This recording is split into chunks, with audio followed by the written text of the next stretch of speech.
Today we're going to be taking a look at the ultimate Muff based fuzz pedal.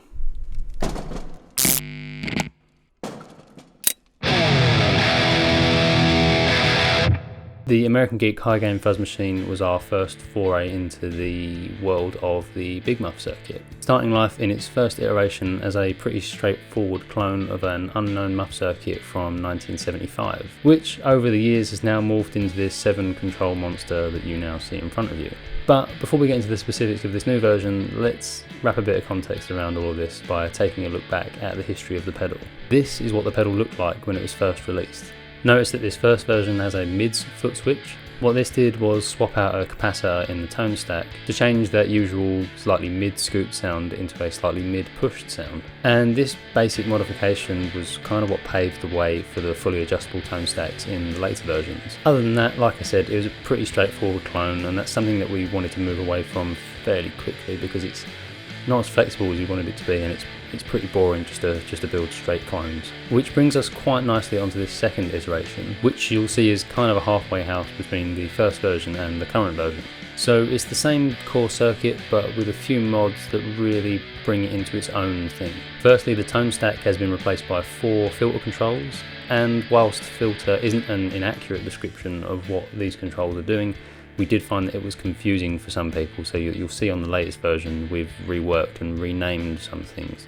In short, the Big Muff tone stack is made up of 2 RC filters, or resistor capacitor filters, 1 high pass and 1 low pass. Both of these filters are then hooked up to a single tone control. Because of the way these filters interact and cross over with each other, that's what gives the signature Big Muff fully mid-scooped sound that we all know. What we did here was do away with the tone control and then replace the 4 components that normally make up the tone stack with 4 variable controls. The 2 resistors were swapped out for 2 potentiometers, since that's what pots are, they're just variable resistors. And the 2 capacitors were hooked up to a very basic capacitor blend, which is basically when you take 1 very small value cap and 1 very large value cap, you put them on either end of the pot, and then that pot allows you to sweep between the 2 values. Set up like this, it lets you dial in all kinds of weird and wonderful fuzz tones that just aren't possible with the standard Muff tone control. And in this version it worked very effectively, but almost to the point where it was confusing for some people,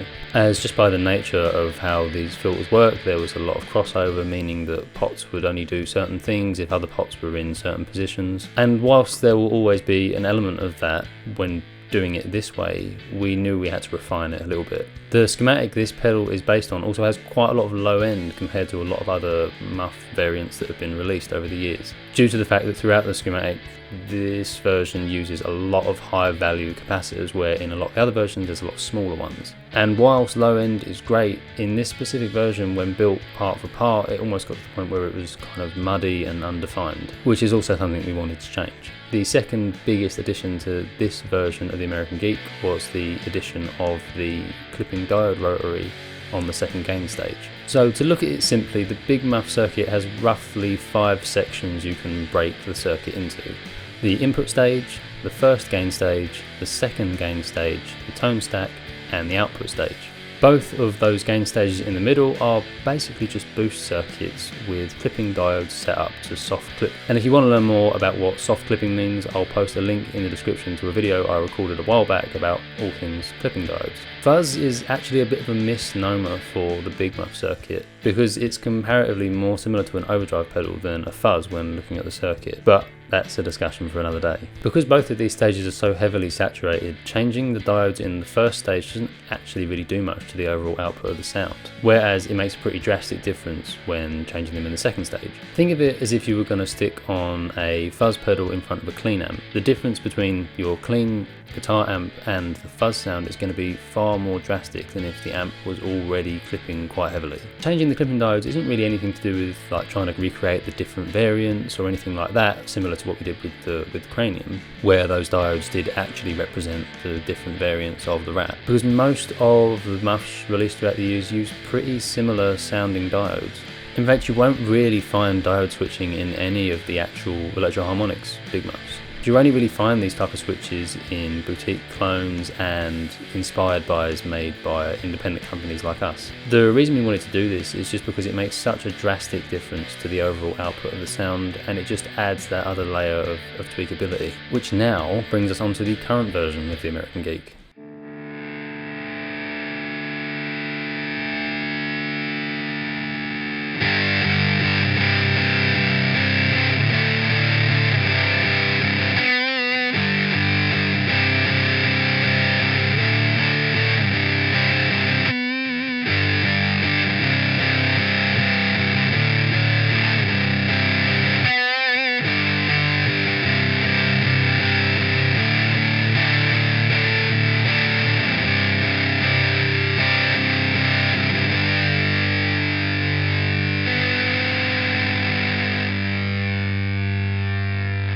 This much more compact but even more versatile version of the American Geek is what I'm damn certain will be the final iteration of the pedal. With this version we've tweaked that overly muddy and undefined low end and brought it kind of more similar to most other Muff variants. Added in our new 8-way clipping diode rotary switch, which in addition to the standard silicon mode that would be the normal Big Muff, there's a bunch of new ones, including a load of asymmetrical options.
We've introduced our new blast control, which features on most of our fuzzes and drives. What this does is give you another switchable independent volume control, but also maxes out the gain at the same time. On the previous version we had a gain pot swap, but we found that most people just maxed one of them out. So we figured we'd just hardwire that setting in, but give you the additional control of being able to control the level when it's activated.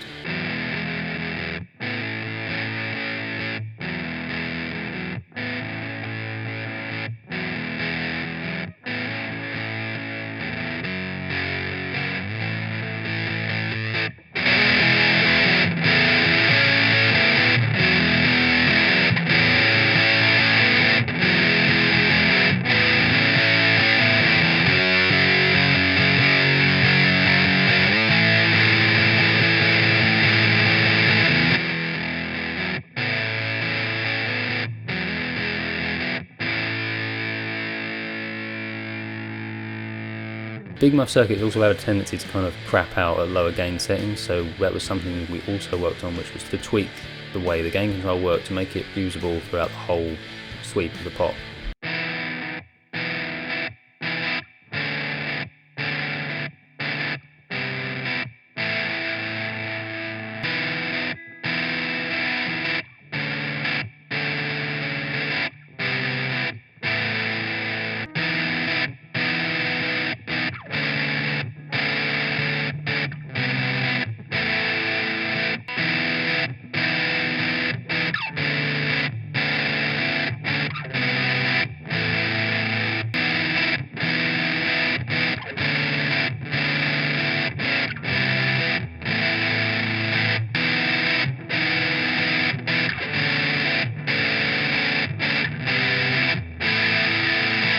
the new tone stack. So for this one we've actually reintroduced the master tone control and ditched those two variable resistors. The remaining two capacitor blends have been tweaked and also renamed Shift 1 and Shift 2.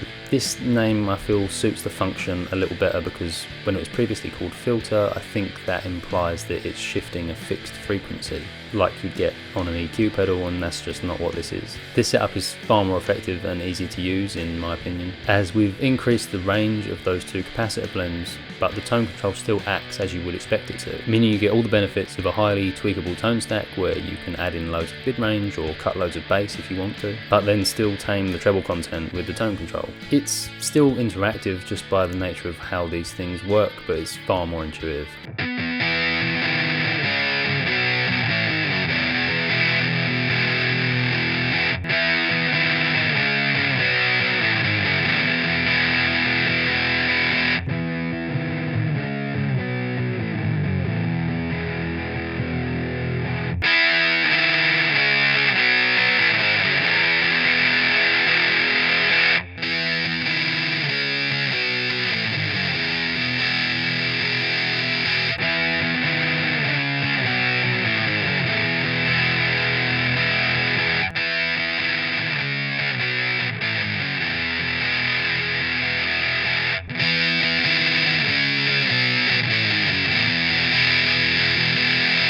We've got some updated digital switching so you can access that secondary blast mode from bypass and also use both of the switches as either latching or momentary. So you just tap them once for regular latching like a normal switch, or if you hold it down it activates the momentary mode, and as soon as you let go the pedal will turn itself off.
And that just about covers it. I hope you've enjoyed this little dive into the American Geek and the reasoning behind some of the features we've included in the newer version. Let us know what you thought about it in the comments below.